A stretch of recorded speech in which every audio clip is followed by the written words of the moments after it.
২৪ নিউজে আপনাকে স্বাগত। দেখে নেওয়া যাক এখনকার সবথেকে বড় খবর। মধ্যপ্রদেশে প্রাচীর ধসে পড়ার দুটি পৃথক ঘটনায় ১৩ জন শিশু ও একজন মহিলাসহ ১৪ জনের মৃত্যু। জানা গিয়েছে, গড় শহরের সানরাইজ পাবলিক স্কুলের সমস্ত ছাত্রছাত্রীরা প্রবল বৃষ্টির কারণে তাড়াতাড়ি বাড়ি ফিরছিল দুপুর ৩টে নাগাদ। তখনই স্কুল থেকে ২০ মিটার দূরে অবস্থিত একটি বাড়ির দেওয়াল পড়ে যায় এবং তাতেই চাপা পড়ে ছাত্রছাত্রী ও অভিভাবকরা। এর ফলে ৪ শিশুসহ এক অভিভাবকের মৃত্যু হয়।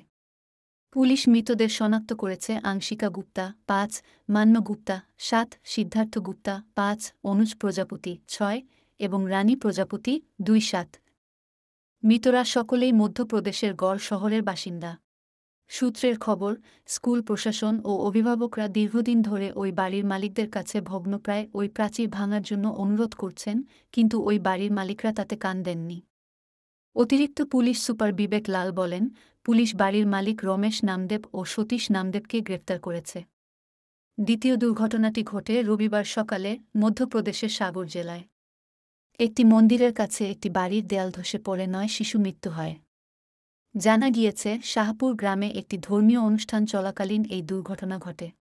দুর্ঘটনায় মৃত শিশুদের বয়স ছিল ১০ থেকে ১৪ বছরের মধ্যে। মন্দির সংলগ্ন একটি বাড়ির দেওয়াল হঠাৎ ভেঙে পড়ে মন্দিরে বসে থাকা শিশুদের উপর। খবর পাওয়া মাত্রই পৌরসভার কর্মচারী, পুলিশ এবং স্থানীয়রা ঘটনাস্থলে পৌঁছে একসঙ্গে উদ্ধারকাজ শুরু করেন। রবিবার সকাল ১:০০টার দিকে রাহলি বিধানসভার শাহপুরে এ দুর্ঘটনা ঘটে।